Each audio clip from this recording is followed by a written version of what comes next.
Copic friends, Michelle Houghton here. I wanted to share one of the images from this month's release, and we have this fun little camera set that couple stamp sets actually that I designed this month. One of them is the cameras, and then one of them is the frames. But I'm having so much fun with these little cameras, and obviously you could do them any color you want. I went ahead and on a slimline card, you're going to see earlier in the release, so a few days ago, a card that has these three cameras all lined up. And my goal was to give them some authenticity. Obviously, very fun, doodled, wonky cameras. They're a little lopsided, very purposefully so. But I wanted to give them some of the colors that might be realistic to something a little more aged or an older antique camera. So I did the black and then almost like a leather look around them, because a lot of older cameras will have kind of this brownish, either plastic or wood or leather to them. And so I just thought it would be really fun. But then I thought that would be a great technique to show you how I did it. And then also what I did to the lens to give it a little bit of a look for a reflective lens. Now, I'm thinking this is truly just color. I haven't done anything else to this, and I am going to put a background on this card, and that's what you'll see in the release during the release weekend this past weekend. You can see the final of this over on my blog if you head that way now. So I'll put a background in, and I'm debating about putting some glossy accents on all four of those lenses as well. It'll not only give it some shine, but it'll give it kind of that rounded look that a glass lens on a camera would have. So I'm guessing I'm going to do that just because I'm excited about how that might look. I might try it on the smaller one that I'm doing today first and let it dry, and then you guys can see that effect as well. But so I used some cool grays. So I'm going to grab my C5, 7, and 9. If you want to get it all the way to a really dark black, you could use a 100 or 110. I did not on my others, and I felt like they got dark enough. So I'm just going to use my 3 grays and a colorless blender. And then I'm also going to use kind of a whole series of earth tones. So I used an E43, 44, 47. But in the middle of that is an E04. And we'll show you, I'll kind of show you how that worked to get the look I was aiming for. And the only other thing I'm going to need some lighter grays as well. So I am going to pull out my C1 and C3. So I've got the whole series of C's. And then I'm also going to pull out a blue. So in this case, I've got a blue 000. There's a lot of options for that step. So when we get there, you guys can kind of pick and choose what you want. But that's part of the lens, is one little touch of some color. And you can go way fancy on the glass. If you Google camera lenses and pictures of camera lenses, you're going to see a whole range of really complex light reflections and colors and all sorts of fun stuff. I picked a really simple version that to me was very effective, but kept it really simple. So I'm going to show you that, and you guys can go from there. All right, but let's get the body of the camera first. So I'm going to do those black portions, which is the top and the bottom. I'm going to go ahead and start and work from dark to light today. So I'm starting with my darkest, my C9. And I am going to put some C9 way out at the edge on both the upper and lower. And it's going to curve just a little bit. And it's going to come in from both sides. And it's way out on the edge because I want to show that that camera kind of is rounded at these two sides, and so it's going to round back and get darker, but it's going to catch a highlight right along there. So then the other part, because it's actually black, is a big bulk of that center area is going to be the C9 as well. see, go ahead and do this, and then I'll turn it upside down so I can see right where that marker is going right up against.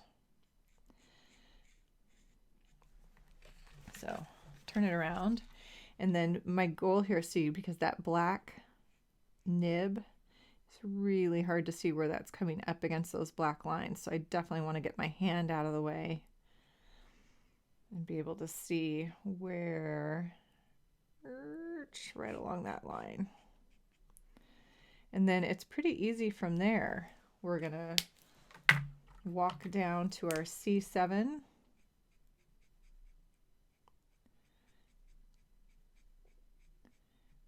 We're gonna get pretty darn close because we want it to look black, remember? And so those highlights, we do want to fade into those highlights, but we want it to appear black, not gray. So it's gonna push right up to the level. C5.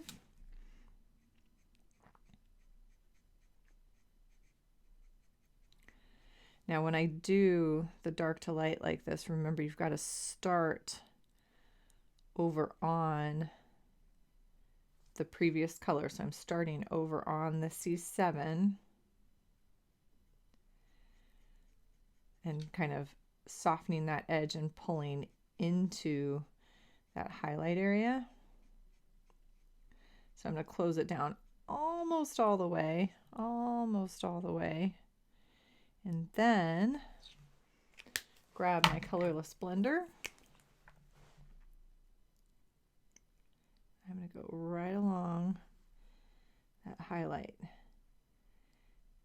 And my goal is to soften, kind of make that real dark edge fuzzy, and then to soften the edge of the C5 as well. Now, when I hit a little tiny area like this, I might have some bleeding into the camera, but remember the colors I'm going to use on that middle strip are really dark, so I'm definitely not worried about down here. I'd be worried a little bit more up here, but I'm not super concerned. Okay, so that's going to give me, it already is giving me that kind of rounded corner, softened look, and that is exactly what I want. And then I have this whole fun, let's see, should we do all the grays first? Just get those out of the way? I say yes, let's. Okay, we've got a dial. That's going to be kind of a chrome or metal. This is C1. I've got a strip that I am saying is also kind of in the detail around the flash. And then I'm actually going to jump to a C5, and I'm going to hit these little stripes on the dial.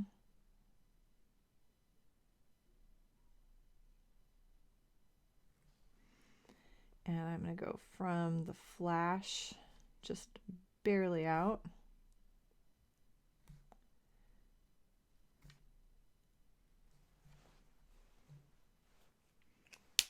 A little bit of C3 kind of extending that big distance.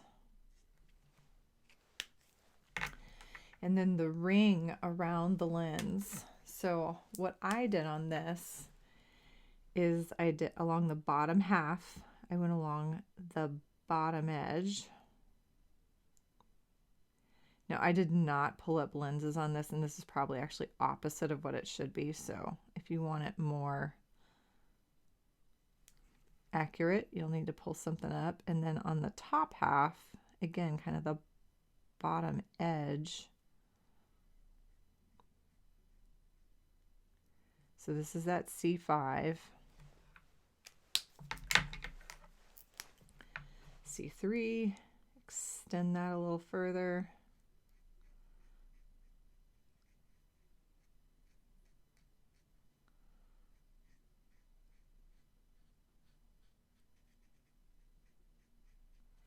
And C1.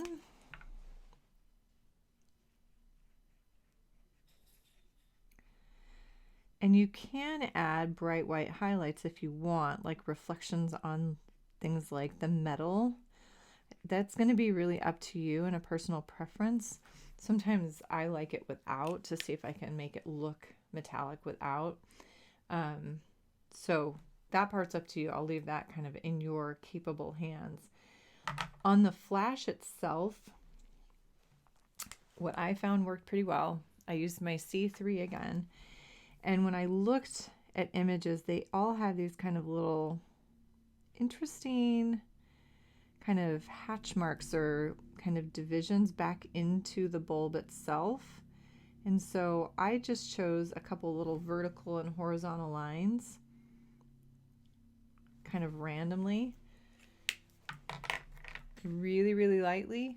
And then I actually used my colorless blender over that whole area. Do a pass, let it sit. The idea is to get it kind of blown out and blurry. I'll do one more little touch and that's gonna stop. Okay.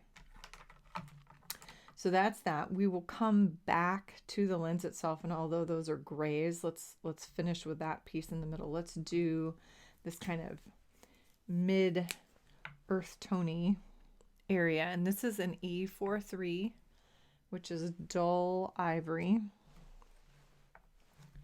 It's always in the way no matter where I put it. I'm going to go ahead and fill in this whole kind of middle area. That's my base kind of coat. We're going to put a bunch of fun stuff on top of that. So it does not need to be smooth. This is more just taking away the white, giving it that kind of primer. Let's not start with white. Let's start with the color. Ooh. Obviously I need to refill this. Add it to the pile. Okay.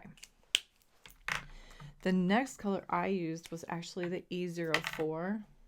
I wanted to give this more of a kind of reddish undertone, and this particular lipstick natural has this really nice rosy tint to it. So remember how we did those edges kind of coming in? We are going to do the same thing.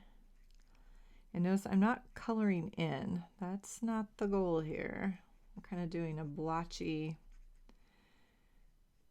bigger scribble. It's not the little squiggles that I'll sometimes use for like a curly hair or fuzzy, furry object or foliage. Lots of F's, but a kind of a bigger, messy.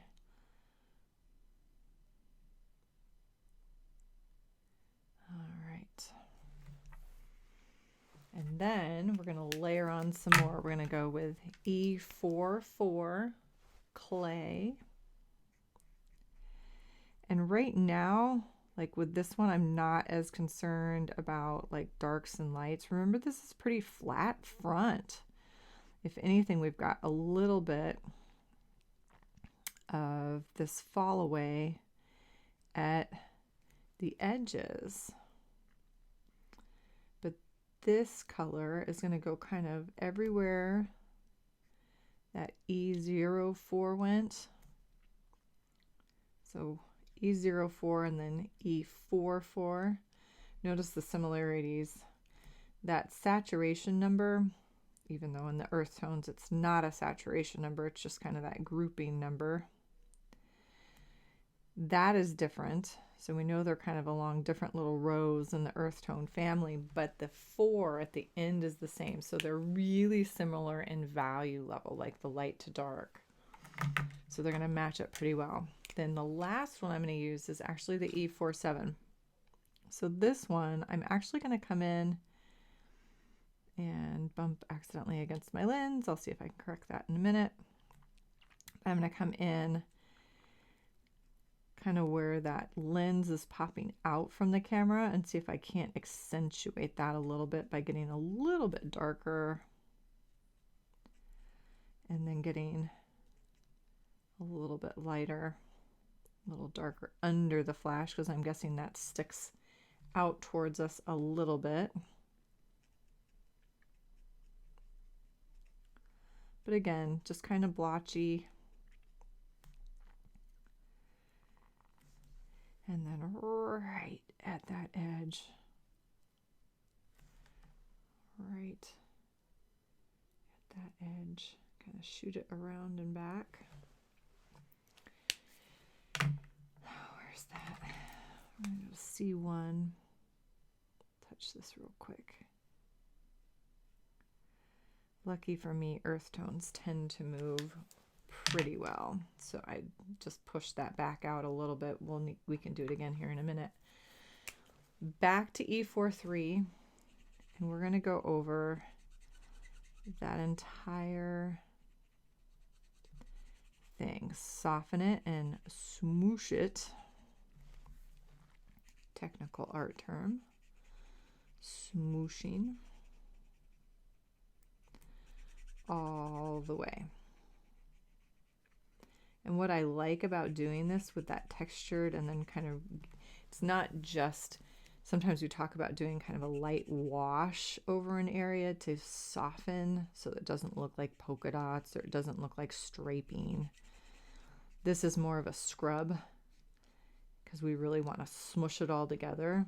I get the sense of kind of a mottled background, but I really can't see a whole lot of that squiggly pattern anymore. I love that color combo, and I love the way this turns out. So I hope you guys like it too. I'm really pleased with it. So the next piece is that lens. And what I found was these fun little lenses, and they had kind of this, I should probably just draw this on there for pencil, but I started with my C1. So I had this kind of light kind of block coming out, and then there's a circle in the center. So let me draw this on something else. I think this is blank. No, I'm not going to have any blanks. Okay. What have I got? No. Good grief. Okay, so the shape is kind of like little houses, up, corner, back, and then that's what I am attempting to do with my light gray marker.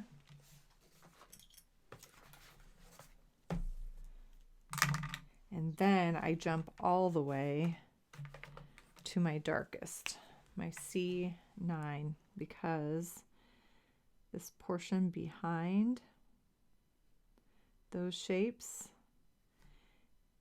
is black. So very, very carefully. You could do this with a multi-liner instead if you want. So you have a little more control. I am going to hit this area with some Copic, so I don't know that I would use something that's non-Copic compatible. But if you had Copic multi-liners or something else compatible, you could do that, or you could finish with this step if you're using like a Sharpie or something and save that for last. I just think you're going to have an easier time. It's going to be easier to start with it. Then I've got, and I'm going kind of from my old one, the one I did just previously. The center circle, I'm using C5. So that, did I use C3? I think 5. So that's going to continue those little top corners on each of these little houses. And I can definitely run it into the black because I eventually want that to be a little fuzzy. The bottom one I'm actually going to do this in layers. I'm grabbing a C1 and my B000. I'm going to do a really light wash of C1 and a really light wash of B000. So it's going to stay really, really light. On the upper one, I'm going to create a ring.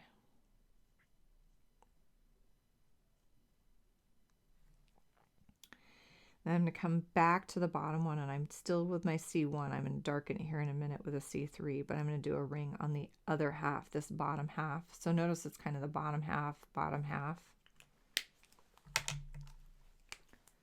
C3, bottom half. This one I don't really need to do this. I'm going to really try to keep it light. Just right along that edge.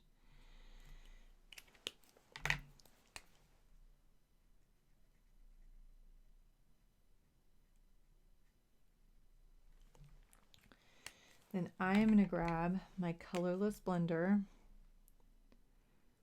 wash over that area, definitely wash over this. This got a little dark. And then I'm actually going to go, I'm going to kind of continue out into this black and watch what happens. I'm going to connect that ring all the way around. Stop, Michelle. I'm going to wipe off my marker. So the Copic colorless blender, remember, we aren't going to ruin this, but it might pick up, since this is so dark with that C9, it might pick up a tiny bit of that color. So you just brush it off before you're going to put that cap back on when you're ready. It's going to soften all of that a little bit, because it's not necessarily going to be like crystal crispy clear. I felt I liked the look of it being a little bit softer. You can argue some reflections are extremely crisp. I ended up liking the look of it better with it a little bit softer. So up to you. You could keep it super, super crisp, or you can soften those up. I'm not sure how I blew that out completely, but let's go back in and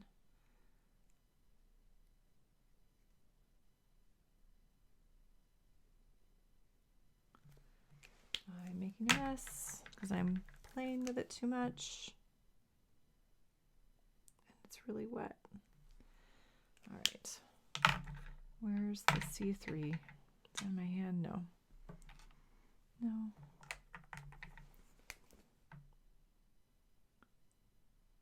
Okay, I must stop. There is my little lens. So what I'm going to do before I post the video is I'll finish the front. I'm going to keep it really simple. I'm probably only going to put a shadow under the camera. In fact, we could do that now. And then I'm going to put that on some fun paper. And I am going to put the glossy accents on the lens so you guys can see what that might look like. And I'll take a couple of pictures so you can really see how it dries kind of from the side and stuff. And I will put that at the end of the video, how I do sometimes, so you guys can get a feel for how that effect looks, and then I will know too if I want to do that on my other images that I create for this month.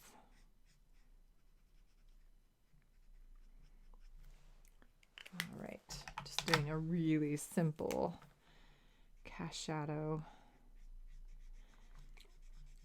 Probably would not be this big if we have kind of a direct overhead light, but that's okay. Kind of set it down on the surface. That's really what I'm going for. There we go. So this will be ready to go on a card front. I will put some glossy accents on the lens and have that for you here at the end. Thank you so much, as always, for joining me. If you'd like to know the other things that I'm up to, head over to my blog at www.scrapwonky, wonkyweaver.com. Sign up for my newsletter if you like. And if you've got any questions, make sure to put those in the comments on the video. I do try to check in pretty regularly and I get most of those answered, I think. Otherwise, thank you for joining me. Have a happy, colorful day.